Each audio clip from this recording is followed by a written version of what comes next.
سبی میں بھارتی جہریت کے خلاف ایک عظیم الشان ریلی نکالی گئی ہے۔ اسی حوالے سے مزید جان لیتے ہیں اللہ یار ڈومکی سے۔ جی اللہ یار، تفصیلات سے آگاہ کیجیے گا۔ جی بالکل، سبی میں بھارتی جارحیت کے خلاف اور پاک فوج سے اظہار یکجہتی کے لیے ایک احتجاجی ریلی نکالی گئی۔ ریلی کی قیادت سردار زادہ میر دینار خان ڈومکی کر رہے تھے۔ احتجاجی ریلی میں قبائلی نمائندین، کونسلران، اقلیتی برادری کے افراد اور شہریوں کی بڑی تعداد نے شرکت کی۔ احتجاجی ریلی میونسپل کمیٹی کے آفس سے شروع ہو کر شہر کی مختلف شاہراہوں سے ہوتی ہوئی پریس کلب پہنچی، جہاں پر بھارت مخالف اور پاک فوج کے حق میں زبردست نعرے بازی کی گئی۔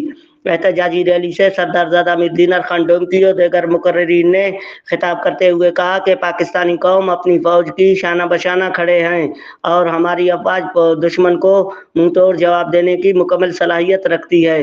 ہم دفاع وطن کے لیے ہر قسم کی قربانی دینے کو تیار ہیں۔ مقررین نے بھارتی جارحیت کو انسانی حقوق کی سنگین خلاف ورزی قرار دیتے ہوئے عالمی برادری سے فوری نوٹس لینے کا بھی مطالبہ کیا ہے۔ ریلی کے اختتام پر ملک کی سلامتی اور پاک فوج کی حق میں کامیابی کے لیے خصوصی دعا بھی کی گئی۔ جی بہت شکریہ اللہ یار ڈومکی، تفصیلات سے آگاہ کرنے کے لیے۔